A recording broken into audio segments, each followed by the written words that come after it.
All right, I'm up and going. Um, and we're even out ahead of the start time here.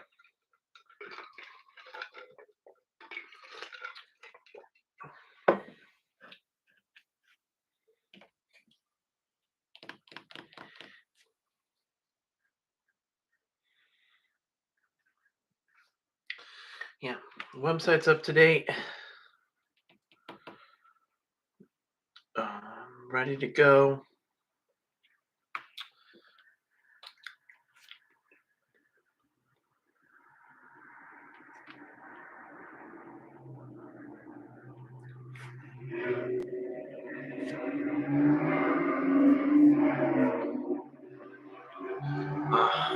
Interesting. Okay. So if I close window,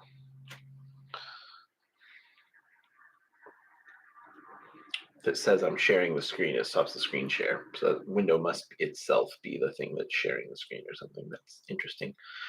Um,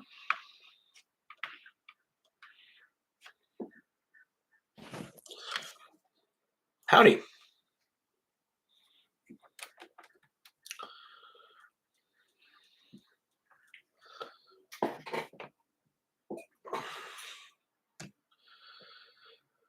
Cool.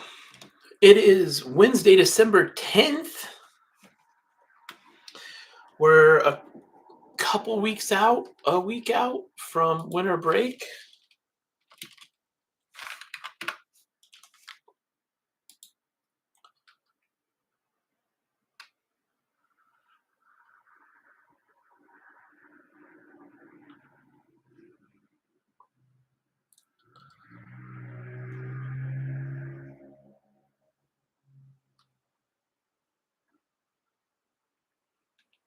"22nd is the first day of winter break here, which is that Monday, which actually means bu- bu- bu- yeah, which actually means a week and a half. We're a week and a half from winter break. All right.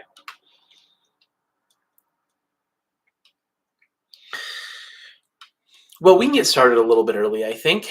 Hi there, y'all. I'm Ryan. I'm the calculus tutor. I set myself up here a few times a week to be available to answer your math questions.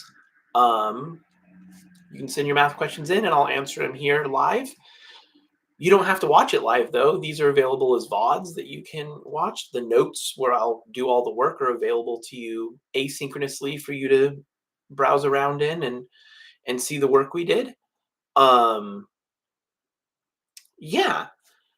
So, if you would like to get your math question answered, you can probably see from my slide here that you should go to thecalculustutor.com. So let's talk about what happens if you go to thecalculustutor.com.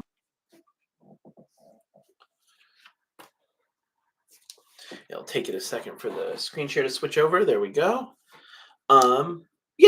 Calculustutor.com is my website where I sort of coordinate this stream and my one-on-one tutoring and all that sort of stuff.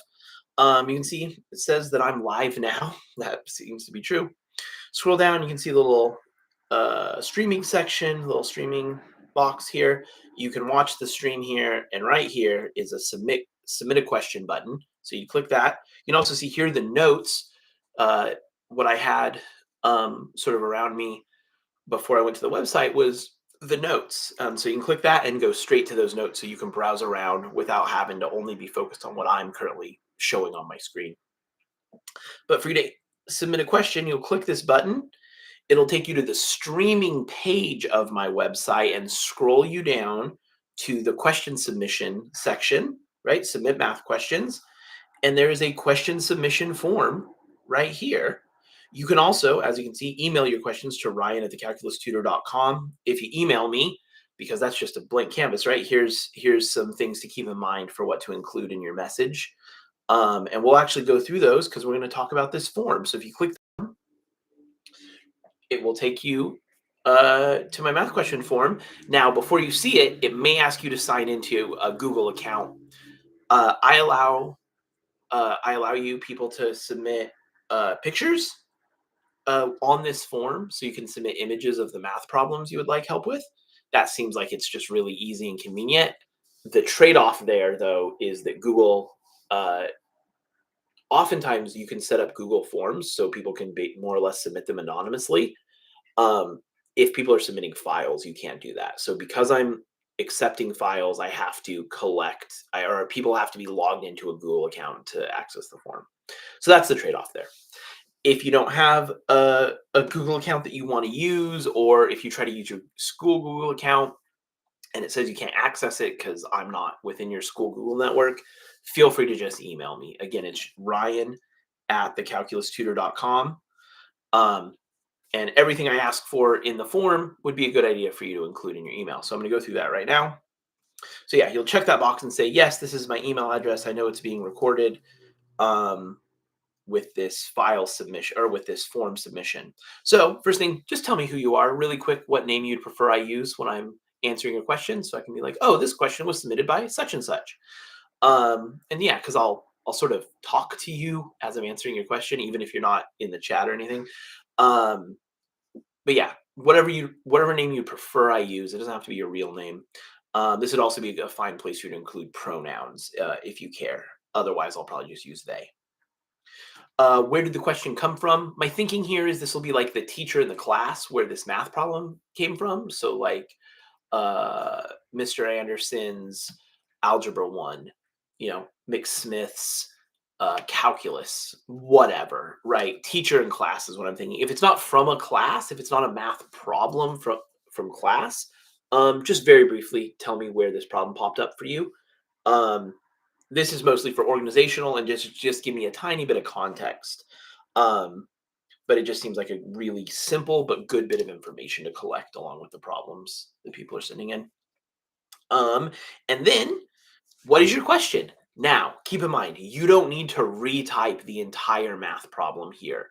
That would be such a pain in the butt, right? You don't need to copy paste anything like that. Because at the last thing here is a place for you to include images, and I'm thinking you'll just like snap a quick picture of the math problem itself and attach that to the form. So what is it that you would put here? Well, a couple things. You might notice you can also include PDFs. So this is just where you direct me. In the pictures and the files you send in, you need to direct me to where to go. So you might say, you know, oops, I clicked the wrong button. You might say page 3, uh, number 18 or something like that, right? Just direct me to the really particular problem. But not just that, I would like a little bit more, which is for you to tell me what your question about that problem is, or how I can be most helpful in working through that problem. Like what you would like, what would be the most help to you, right? And so, or what was giving you trouble about that problem. So you might say something like, so you tell me page 3, number 18, and then you might tell me uh the problems in class didn't have fractions, or I don't know how to graph this type of equation, or I did all the same steps as number 17, but I got a different, just things like that. Like, direct me to what's giving you trouble. You might even just say something along the lines of like, I don't even know where to start. You could say that. I don't even know how to start. Uh, Being stuck at the beginning is a pretty typical place, a pretty common place for people to be stuck when they're learning new things. Um, so yeah, you can just tell me that as well. That lets me know when I go through this problem, really focus on getting started strategies, right? So yeah, this is just a little place for you to direct me, give me a little bit more context, things like that. Um, so yeah, then we'll skip this really quick. We'll come back to it. And then add files. So this is a place for you to attach an image of the math problem you'd like me to go over. You can attach up to 5 images actually. So you could include the entire, like if you have a PDF packet, like from Canvas or something like that, you just have a whole packet of problems you're supposed to be working on. You could send the whole PDF and just tell me where to go in it. Um, or if it's like on Canvas or web work or something like that, you can take a screenshot.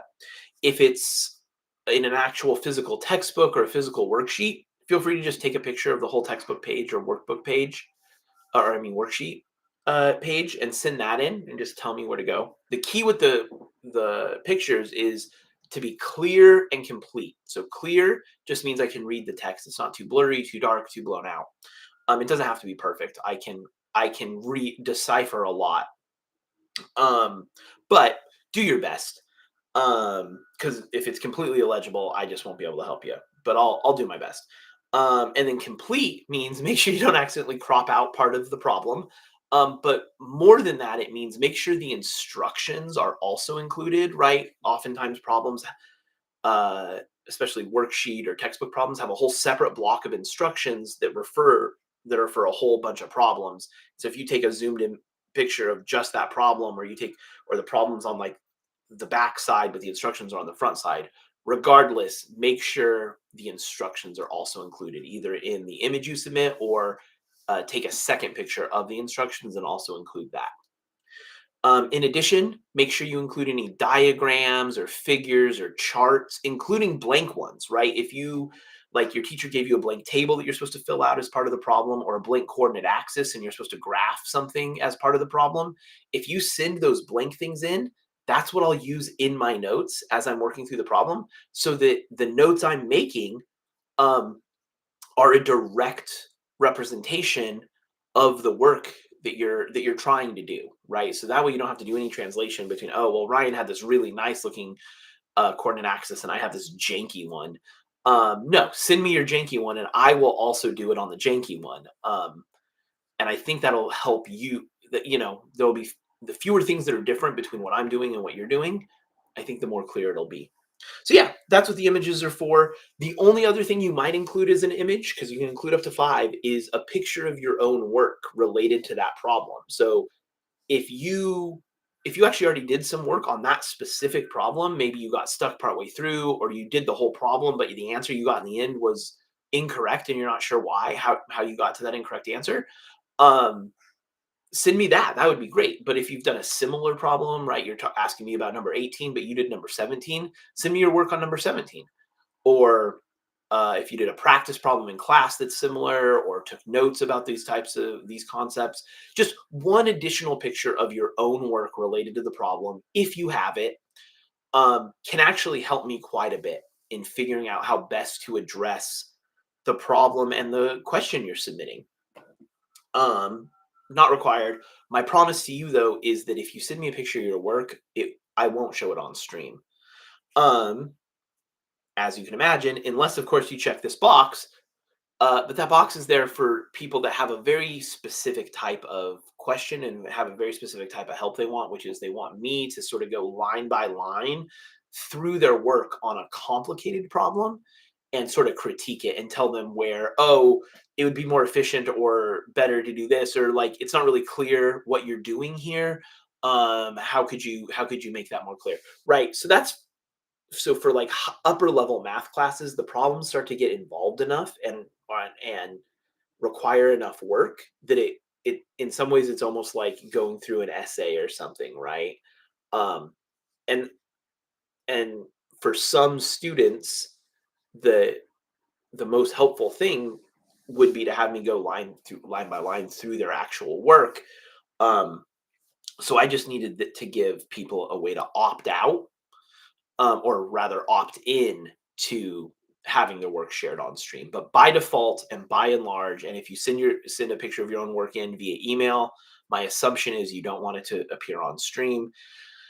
So yeah, so this is a way for people to explicitly give me that permission. If you send it in a question via email where you would like me to go through your work on my line, you'll need to tell me explicitly that I can display your work. But yeah, that's just, I understand most people don't want to, are not confident enough about their math that they'd love it displayed to the whole world. So that's just a little promise I make to you. But yeah, that's how you submit work. You could also just send me an email. Again, Ryan, Ryan, at thecalculustutor.com. If we go back to the website, So yeah, there's just these are those same guidelines. These are the same things we went over in the form. Your name and pronouns if you care. This is preferred, whatever name you want me to use for you. I ultimately don't care what your real name is. It doesn't end up making a difference to me. You just need to know when I'm addressing your question, and I just need a way to refer to the person who submitted the question. Where the problem came from, teacher in class, uh, your specific question that what you actually want my help with, and then images of the math problem that you're sending in that you want me to go over. All relatively straightforward, I believe. Um, you can click those note buttons, um, and those will take you to our notes here. Oh, I guess I can get rid of this. That stream will begin soon.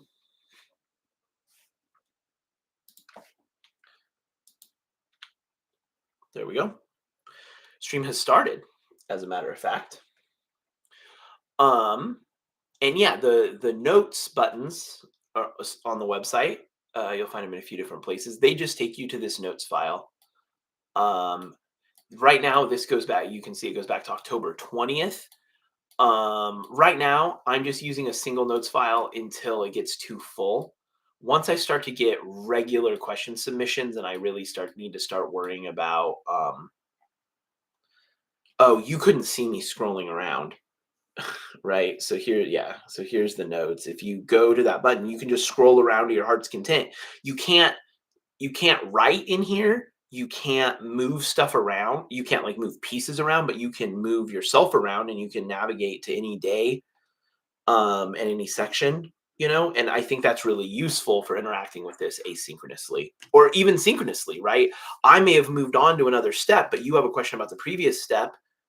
Um, and so you could scrub back through the VOD or the live stream, but it would be easier if you just go to the notes themselves so you can continue listening to what I'm currently working on. And then you could just follow along. This picture up here, that's me. No, you'll notice there's two people in here. It's because I have uh, this Miro board pulled up on two different computers. Um, but yeah, if you click my picture, it will take you to wherever I'm currently looking. Um, in the here, yeah, Wednesday, it'll take you to wherever I'm currently looking. Oh wait, that's last Wednesday. Here we go. Wherever I'm currently looking in the Miro board, so that's a way you can just find me really quickly and find the problem I'm working on. Um, yeah, that's the Miro board. That's how you submit questions. I hope you do. I I'm really good at answering questions and teaching concepts via example questions. Um,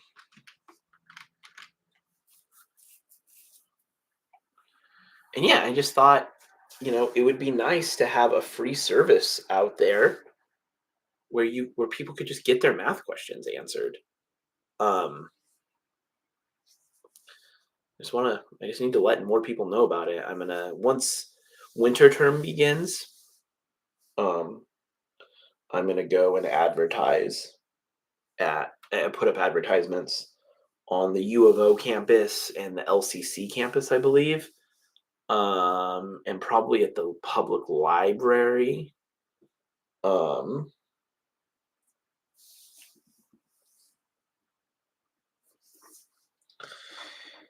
yeah, just I don't need, I'm unlike a regular streaming thing. Like I'm not banking on people subscribing to me or watching the streams on a regular basis. I'm counting on there being, or not counting on, I'm just doing this. Um, I'm I'm here for people to just drop in. Um, but I can see, for a few people, and something I haven't talked about in a few streams, but that I was definitely talking about really early on, is one thing you could do with this is just make this part of your math homework routine. And establishing a math homework routine is going to it's going to result in a huge not a huge improvement necessarily, but it's going to result in some amount of improvement to your math grade, to your experience in math class. Just that alone, just picking one day a week to sit down for 15 to 20 minutes minimum, um, but like probably no more than 45 minutes or an hour. Um, so anywhere between 20 minutes and an hour, sitting down once a week to work on your math homework. Um, that may not be enough to finish all of your math homework for the entire week, and that's not the point. The point is to get the habit going, is to establish the routine, a math homework routine. You have a dedicated time. But even if you're not getting all of the work for the week done in that one time, getting some of it done, spending some amount of time focused on math outside of math class will improve your grade, your experience in math class, your understanding. And then once you have that habit going, it might not be so hard to add a second day a week or to extend the amount of time. And you could build to the point where you actually are getting all of your math work for the week done. You have dedicated times. And what you could do is you could build this service into that. You could either schedule your math homework time during one of the weekly live streams, right? Like the schedule is predictable and consistent.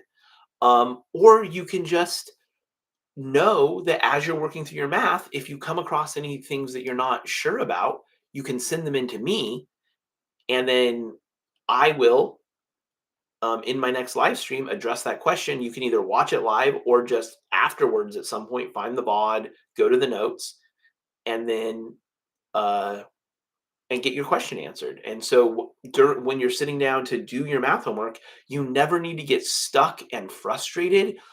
You realize you get to a point where you're like, I'm just not sure what I'm doing with this math problem.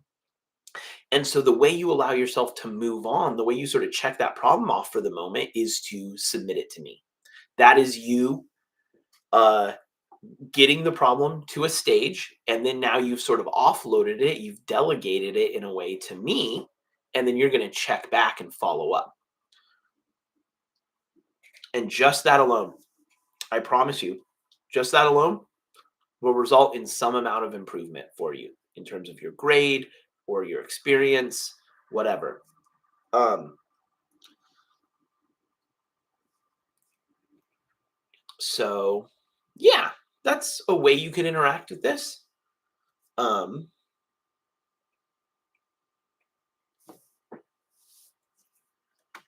but honestly, for a lot of students, not all students, but a lot of students who struggle in math, part of the reason they struggle in math is because they just don't have a consistent math routine outside of class. The only time they consistently interact with their math is during math class.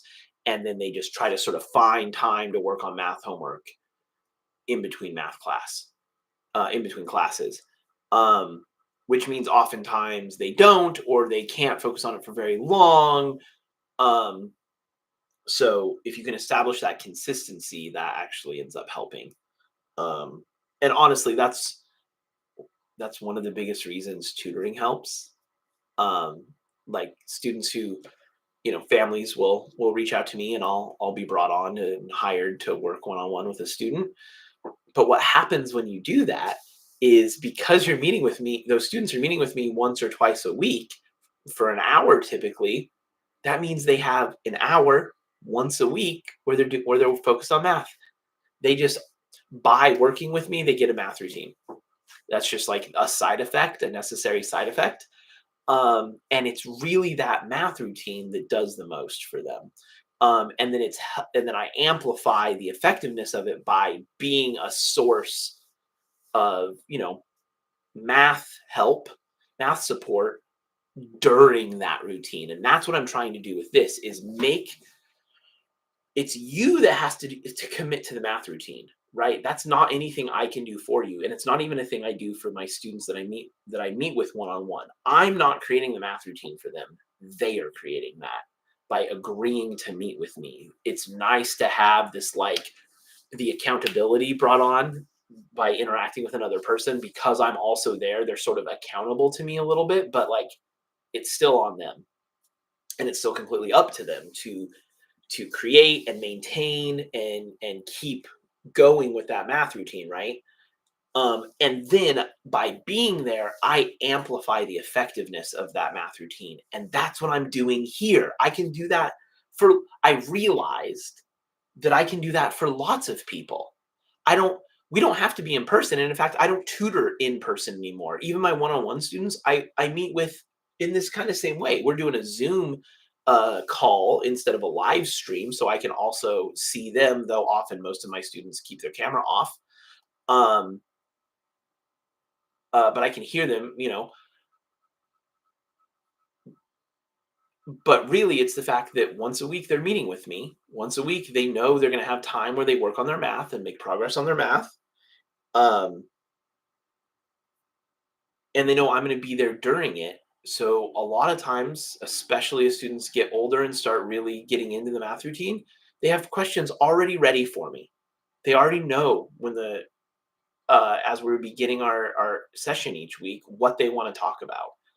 Um, so yeah, so that's my goal with these math help live streams, is that you establish the math routine, and then I can help amplify the effectiveness of it, because not only are you dedicating time to focusing on your math and learning a little bit of math outside of math class, um, you are also integrating a direct source of support in that work into your math routine. That's me. Um, and that way, when your effort doesn't quite deliver you to understanding in the math concepts, and it's not always going to. This is just how learning works. Sometimes effort isn't quite enough, or at least the amount of effort you have to give isn't quite enough to help that concept click into place, or help that process, um, help you really nail down a process or something. So you reach out to me, and then I can help it, that concept, lock into place. I can help you uh, nail down that process, things like that. So yeah, so that is my hope for these live streams. Um, let's refresh questions again.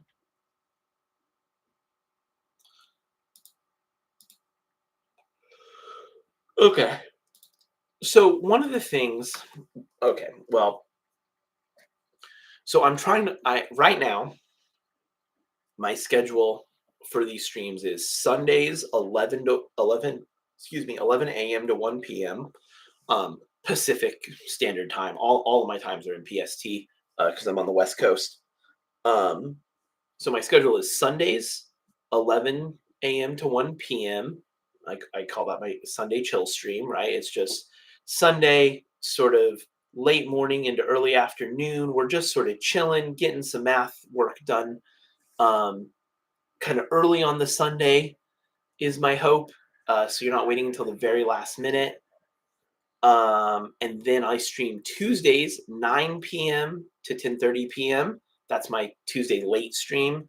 My thinking there is there's lots of students that can't tune in after schools, after, or like right after school, because they have sports, or various other extracurriculars, or they have jobs, or they have siblings they need to take care of, all sorts of reasons that right after school is not necessarily a great time for students to meet.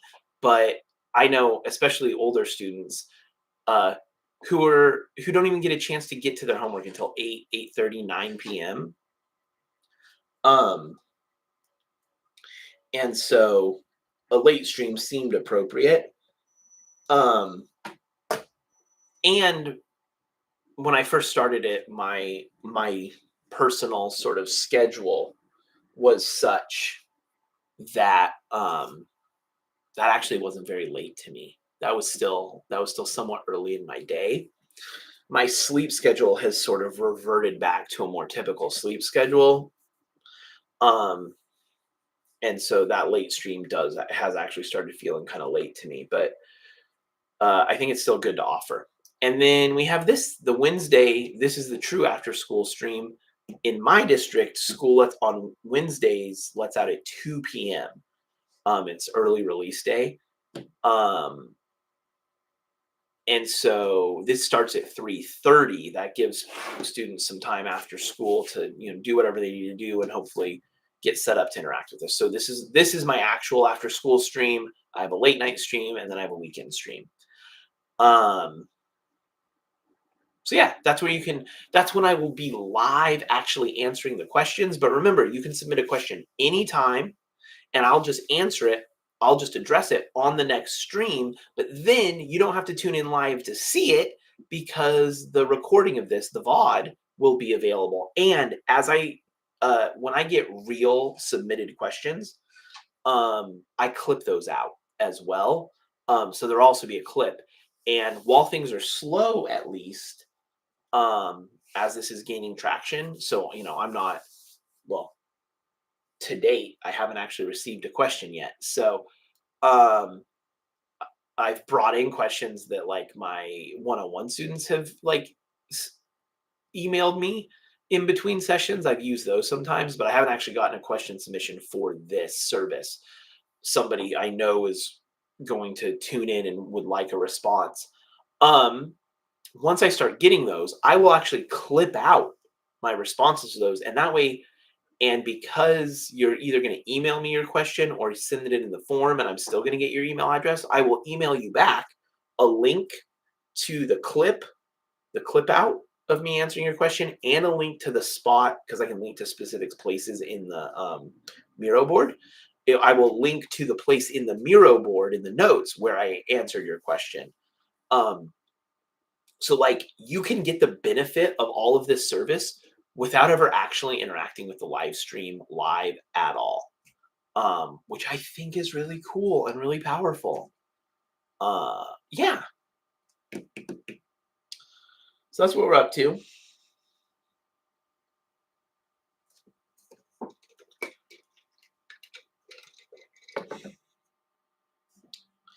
Today, mm, so I mostly just hold this time available to answer questions. But as I'm getting this service started, and as people don't seem to have any awareness of it yet, um, and there definitely aren't any like users. Um, so I need something to do with this time. Um, so to right now today, so I'm here to answer these questions, but I don't actually have any questions to answer right at the moment. So what I'd like to do today is I have a couple of, I'm just sitting here at my desk with like my various tutoring and stuff in front of me in my email.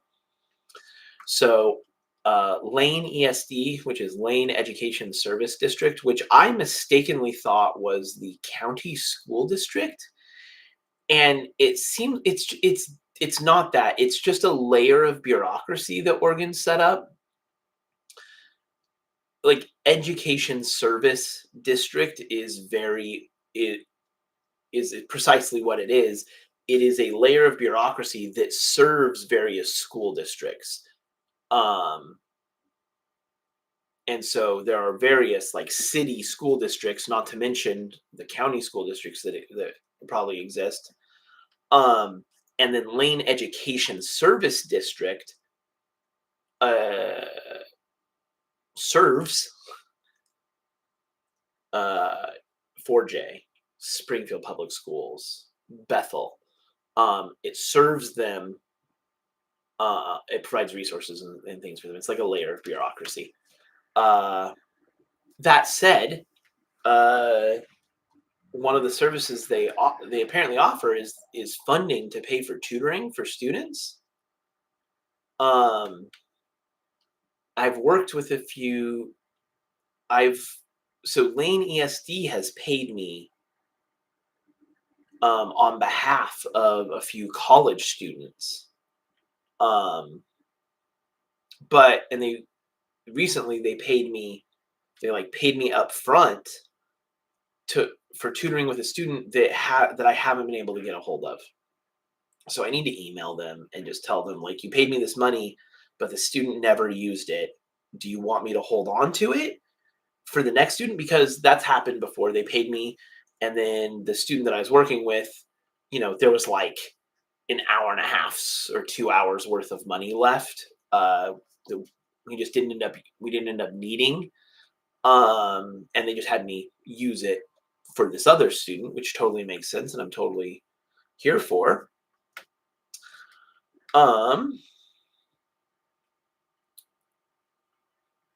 and so I'm gonna see if that's what they want me to do, if they just want me to record. Um,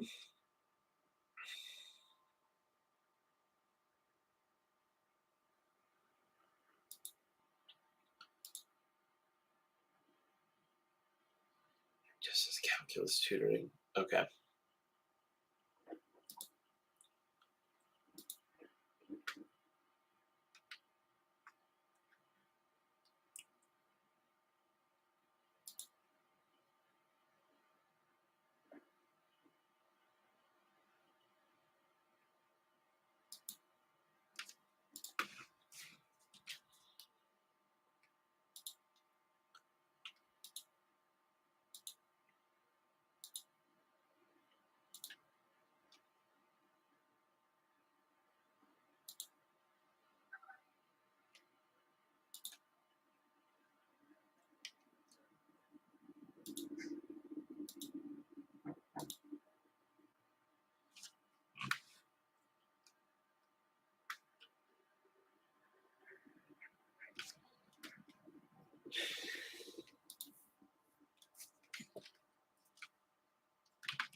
So I need to send an email to my contact person at Lane ASD, and just tell them that that student uh, just didn't show up for sessions and then failed to schedule more sessions.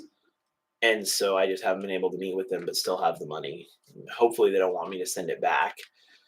Um, I mean, I totally would send it back. That would ultimately be the easiest thing, but like that money's useful, and I would totally be willing to just make a record of it. And okay.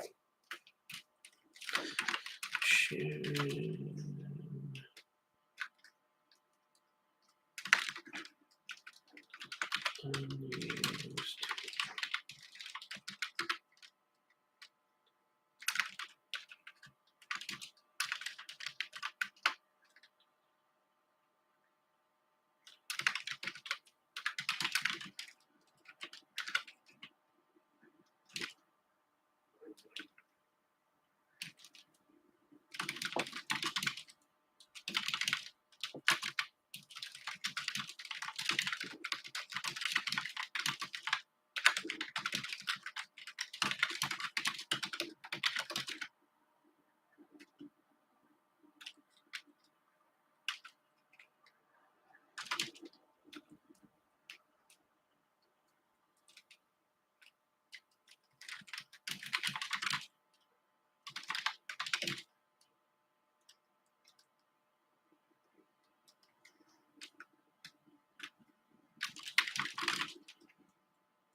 Subject line unused tutoring time.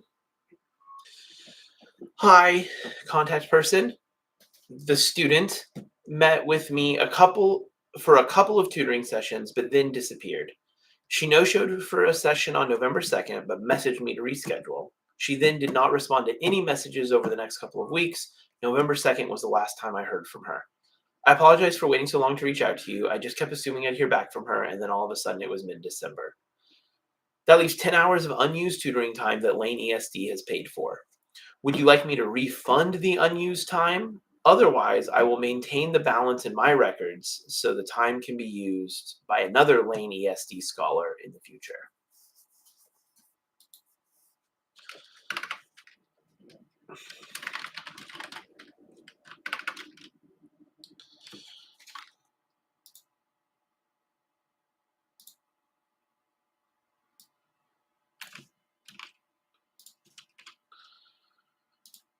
Cool. Yep. Thank you, and then I'll sign it. Okay.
Okay. There we go. That's one message out of the way. Another thing I want to do, um,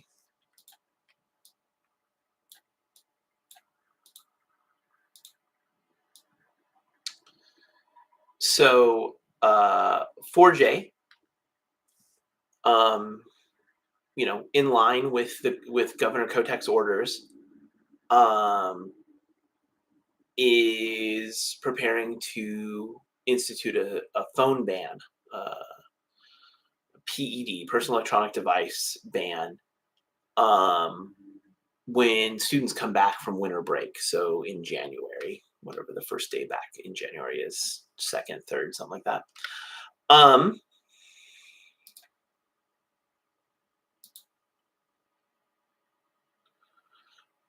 no, it won't be. It will probably be the 5th. All right, the 5th. Anyway, and a ban is a disciplinary strategy for addressing, you know, they there are problems that they attribute to student cell phone use. Um, and so their solution, the proposed solution is get rid of the cell phones. And the only way to do that is to base or I don't think the only way to do it, but the way they've decided to do it is to just outright ban cell phones. Um, yeah, which means they're going to have to, for students that don't follow the cell phone ban, there has to be disciplinary action. They're creating a situation in which students will need to be disciplined in order to maintain the strategy, the plan that they're after, that they then think will address the issues that they're seeing. That's where they're at. I would, I want to see, I want to see what the disciplinary data tells us. I want to see what story the disciplinary data tells. So I want to get from 4J, I want to get historical disciplinary data from at least the last 10 years, I think. That will take us back to before the pandemic, so we can also look at like how did disciplinary stuff change over the pandemic. We can potentially normalize to post-pandemic disciplinary stuff, even though there hasn't been that much time, but there has been full a full class cycle. Students who were ninth graders who were just starting high school during that sort of first year of pandemic school are either seniors now or have already graduated last year. I'd have to double check the timeline on that, but regardless, I think our seniors now. So this is they're finishing up. So we're coming to the end of a full class of post-pandemic high schoolers, and so disciplinary stuff should have somewhat normalized to post-pandemic levels, whatever it's going to look like post-pandemic, though it's always in flux, right? And now we're going to have this cell phone ban that's going to add another sort of wrinkle and twist into the disciplinary data. And I just want to look at it. I want to see what it says. So I've already looked this up once, but I want to look it up more specifically. So let's do that together, shall we?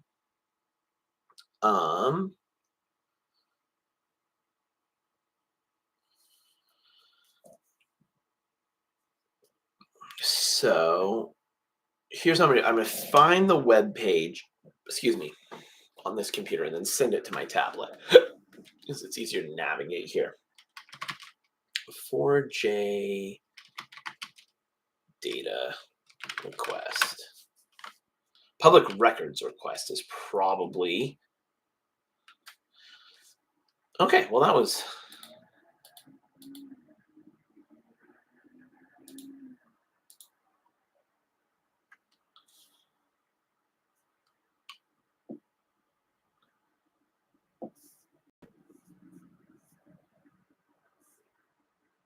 okay.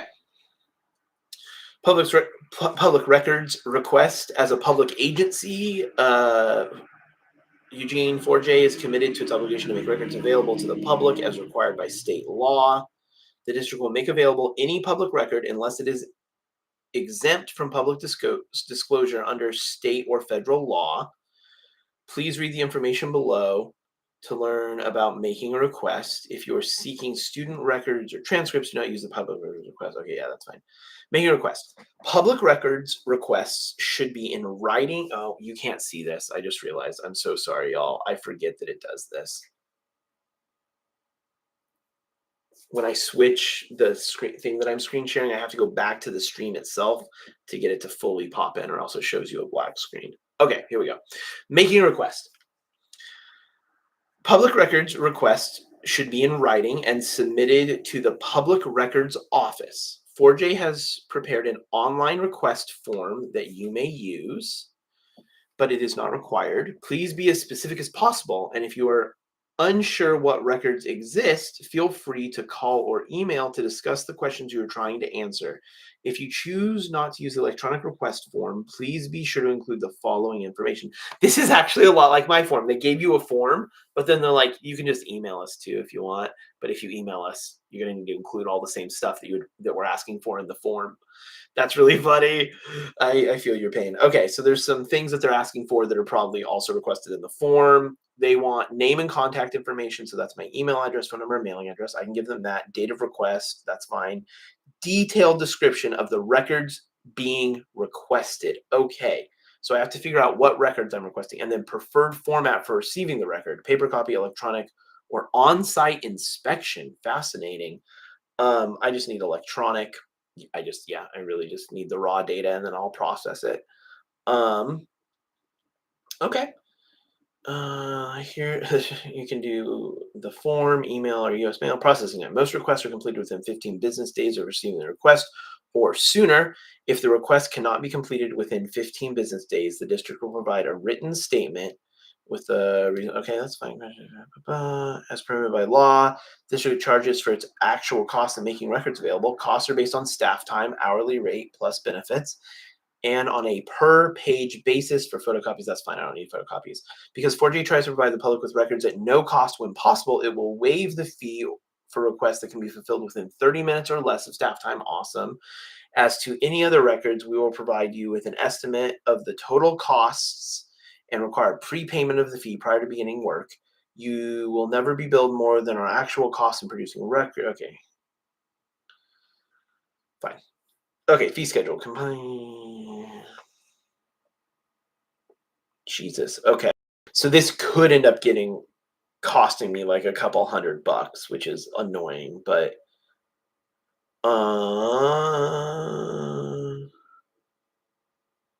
what records are exempt? Some records and are often related to prick personal information. Okay, very good. Let's see what this like showing. Ha! It's just a Google form like mine. Oh, it's so validating. Okay. They'll acknowledge the request within 5 business days and tell me about the fee. Okay. And then it'll be processed once the fee requesting public records and Department of Justice. Okay. So, okay, I'm going to fill out this form.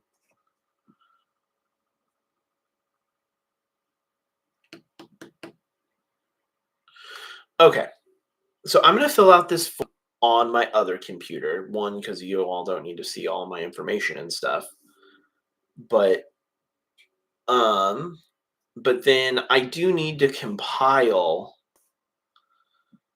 Not compile is not the right word. I do need to draft the actual like request that I'm making. Again, I have to go back here, tap on it. There we go. Now I switched my screen source to that. Okay. It wants my email. I'm just giving them my Ryan at the Calculus Tutor, first and last name, phone number. We'll give them my business phone number.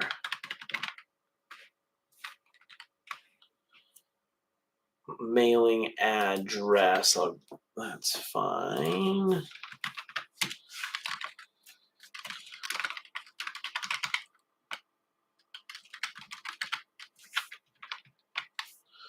Okay.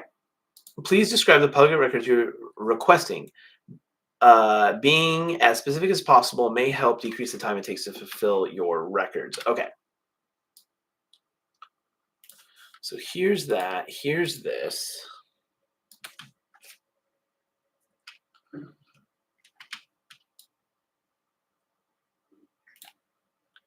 So this is what we're trying to do. So it's not an email that I'm doing. But it is. So please describe the public records you are requesting. Okay. Need disciplinary data for the past. I need historical disciplinary data.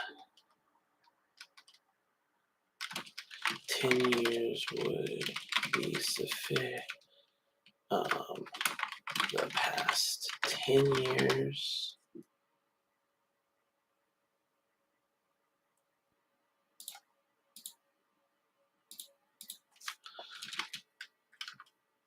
How do I get this to not... There we go. The past 10 years is... I prefer the past 20 years. The past 10 years will be sufficient. I would like the data to include student demographic data,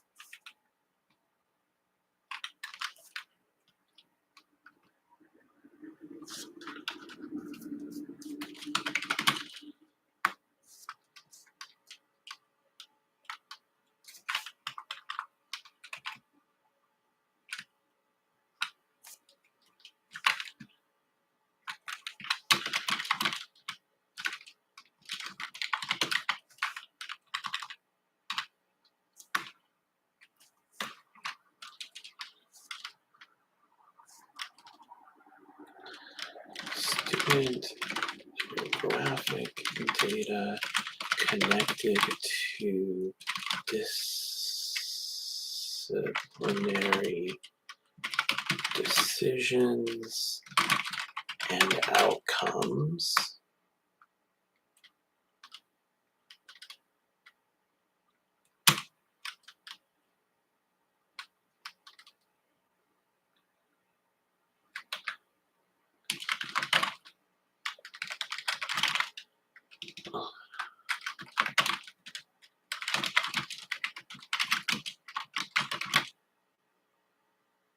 Translating into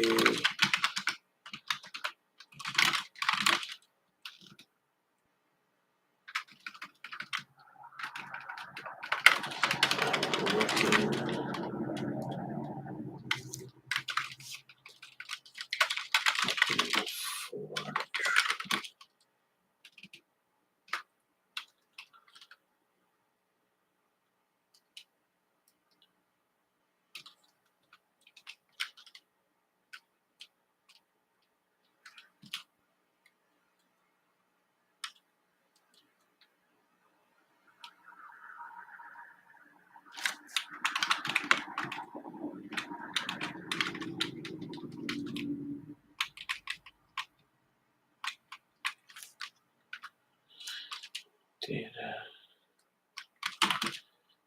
and disciplinary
Oh, you can't see that.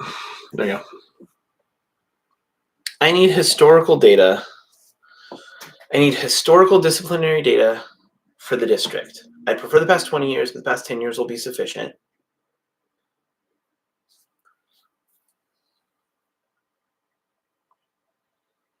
I'd like records on disciplinary decisions and outcomes, along with all demographic data for. How am I trying to say this? I want the demographic data of the student.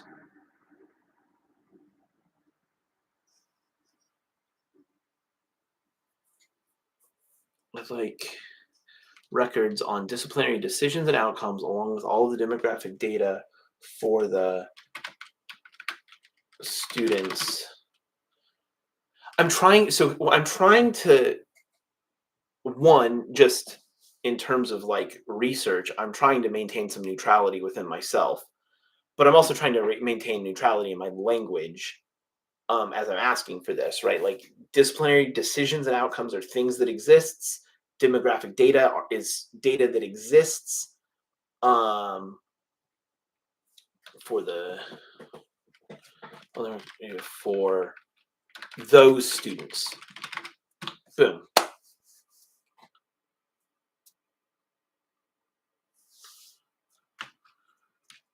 Historical student disciplinary data. I'd like records on the disciplinary decisions and outcomes, along with all demographic data for those students.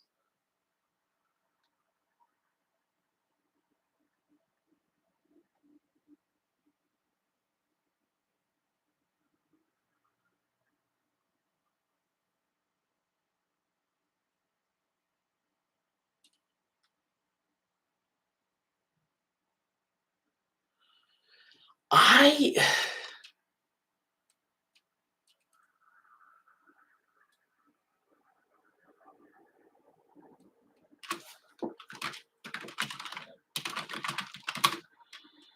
do not need teacher or admin.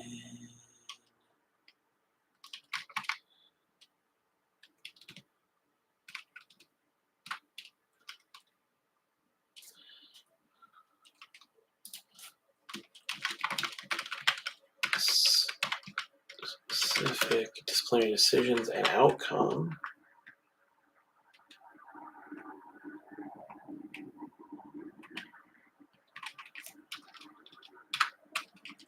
Other specific disciplinary on.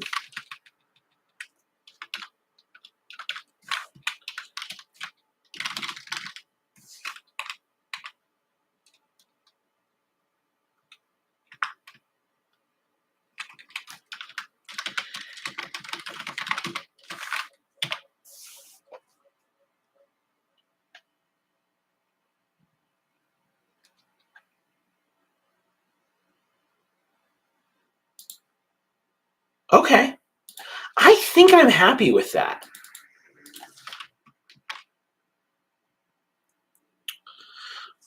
So let me grab that and we'll put that in the form.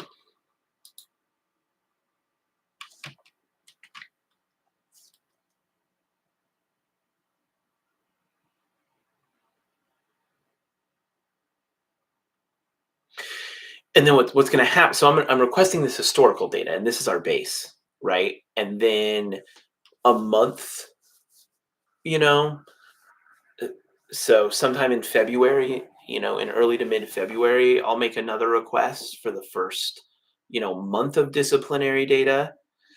If it exists, I mean, it should, but that might be tough.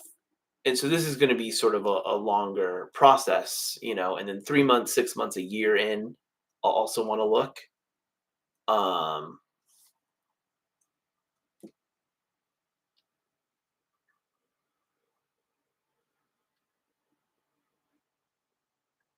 okay.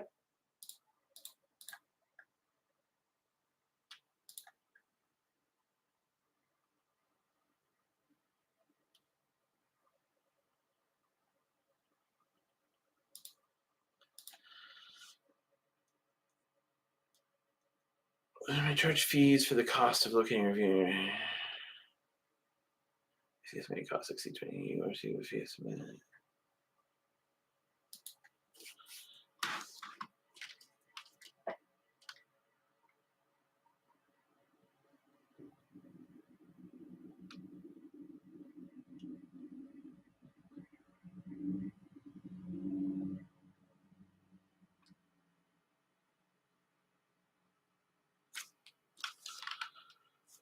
No.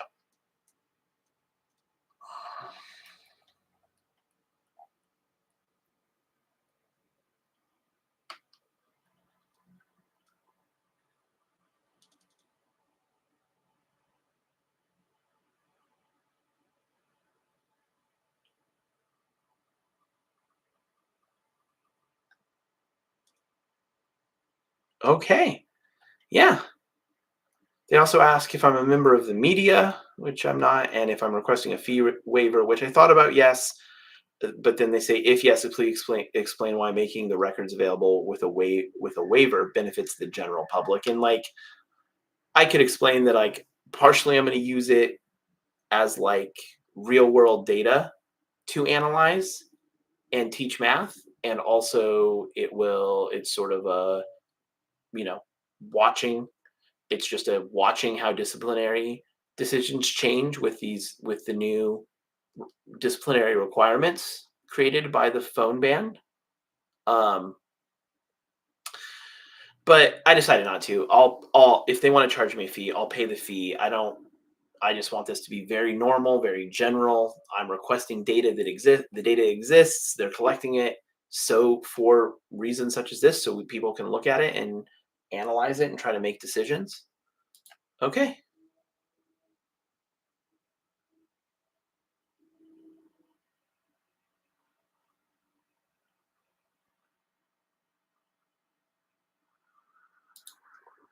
Okay. Man, that's a thing I've been wanting to do for a while, and now it's done. Huzzah. I'm so glad.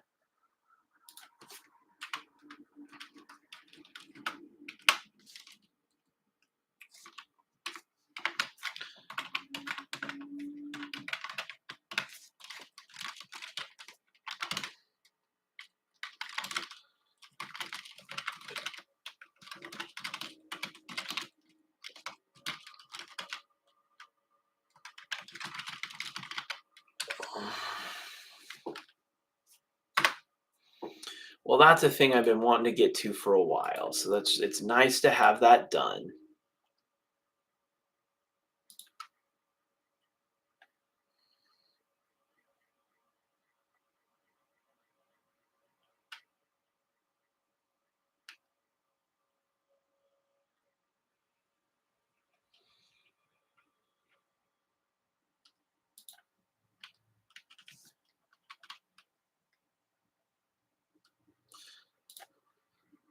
Okay.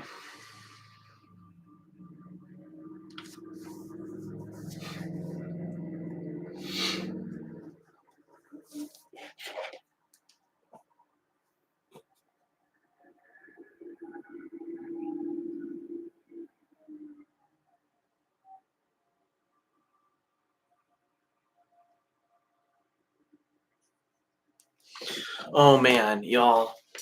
So the Eugene Police Department, in the city of Eugene, same thing with Springfield. Their city of Springfield, their police department, and now it looks like Lynn County Sheriff's Office have all ended their contracts with Flock. So that's exciting. Mass surveillance is not great, y'all. Um, it doesn't matter what it's for. Um,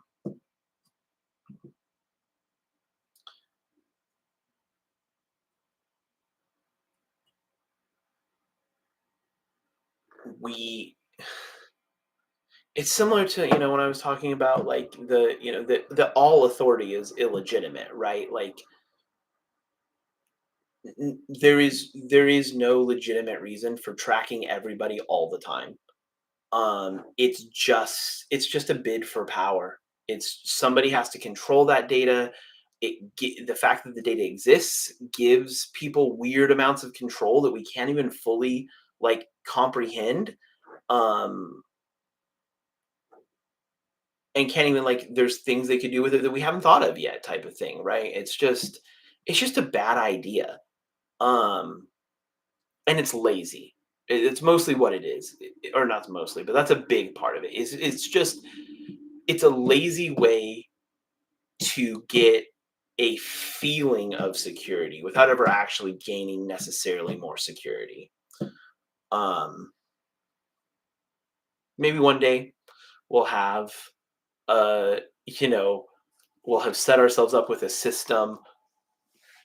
But that's the thing is like a system that you could trust with mass surveillance wouldn't need mass surveillance. So it's sort of a paradox in that way. Um, yeah, certainly. There's certainly things that like services like Flocks, they'll find cars and they'll stop all sorts of stuff. But in the process, you're collecting all of this data. It has to live somewhere. It's making other people unsafe because they can be tracked by people who are out to harm them, including state actors. Um, so yeah, this is a really good thing. That's encouraging.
Okay, there's a receipt.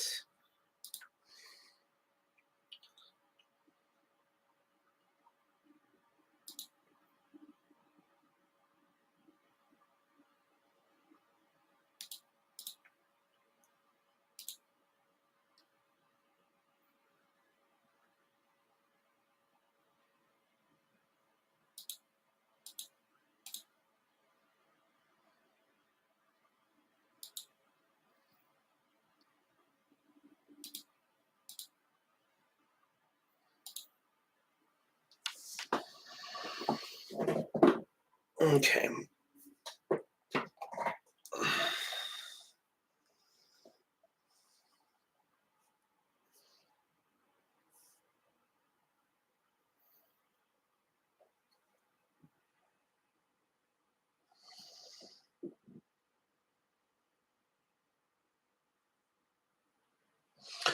Oh, I need to process the payment from. Ugh, yikes. Okay.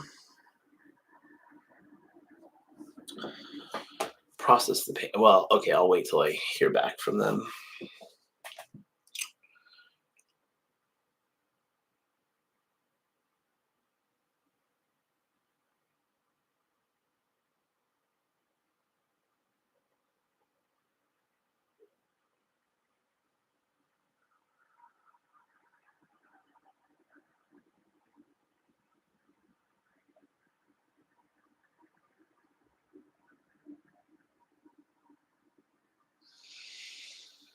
Okay.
Okay.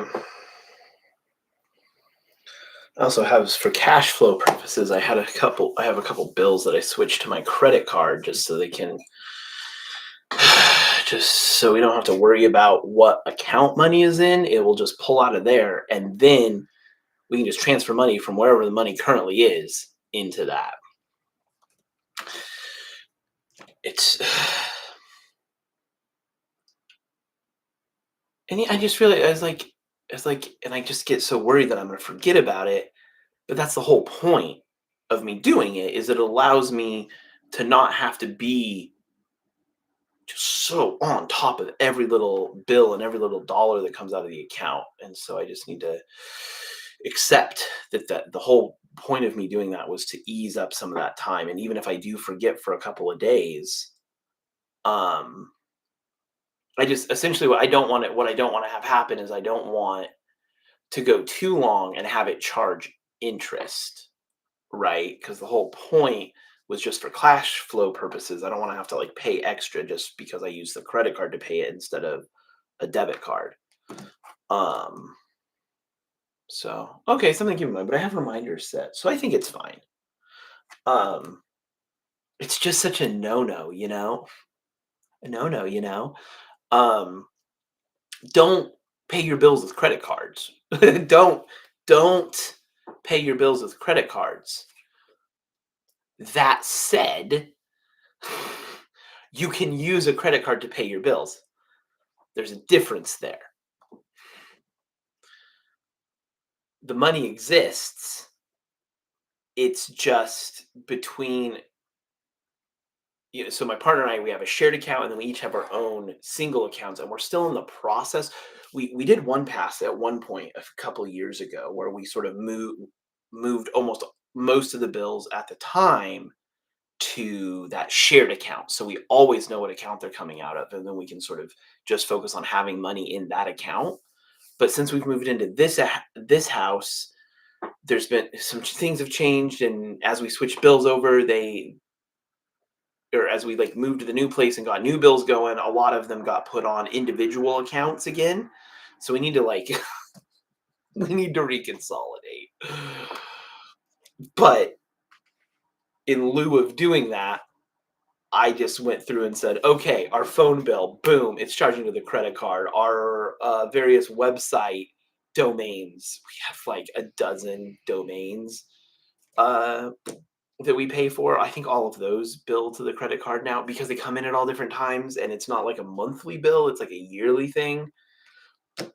And they come in at all different, three of them will charge at this time, one of them will charge at this time, two more will charge at this, right? And so they just sort of trickle in all through the year. But yeah, don't pay bills with credit. As a cash flow instrument, credit cards are actually kind of nice.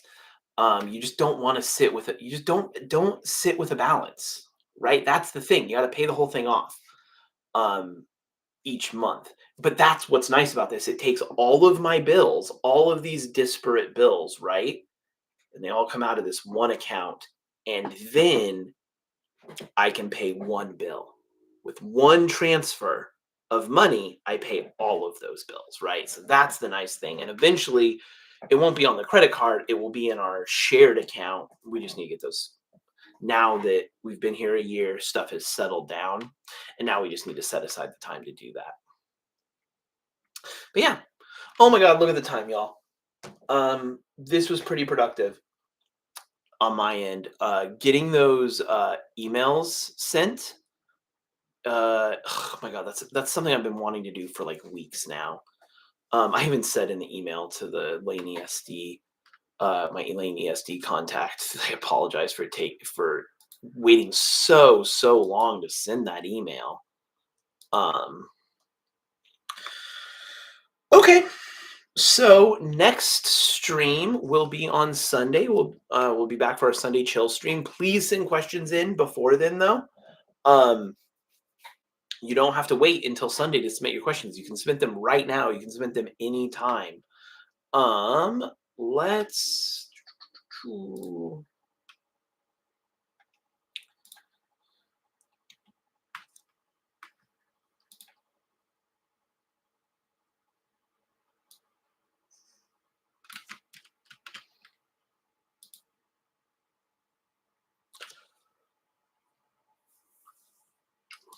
So yeah, next stream will be Sunday at 11 a.m.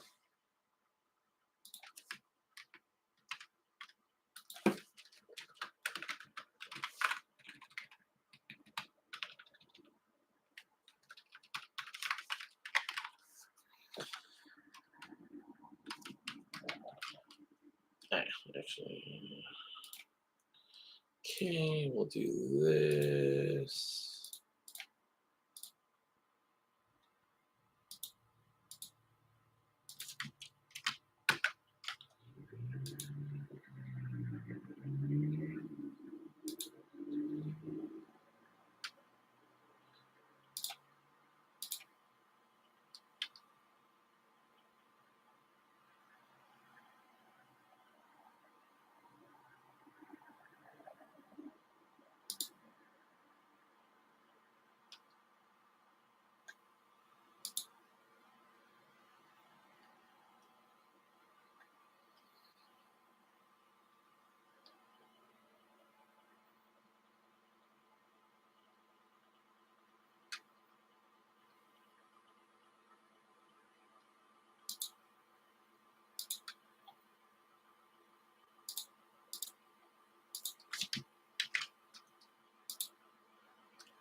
Right, it looks like we got the website updated.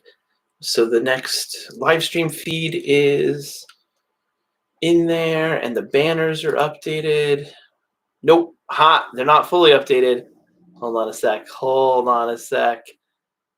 The one on the front page still says it says Wednesday at 11 a.m. That's not true.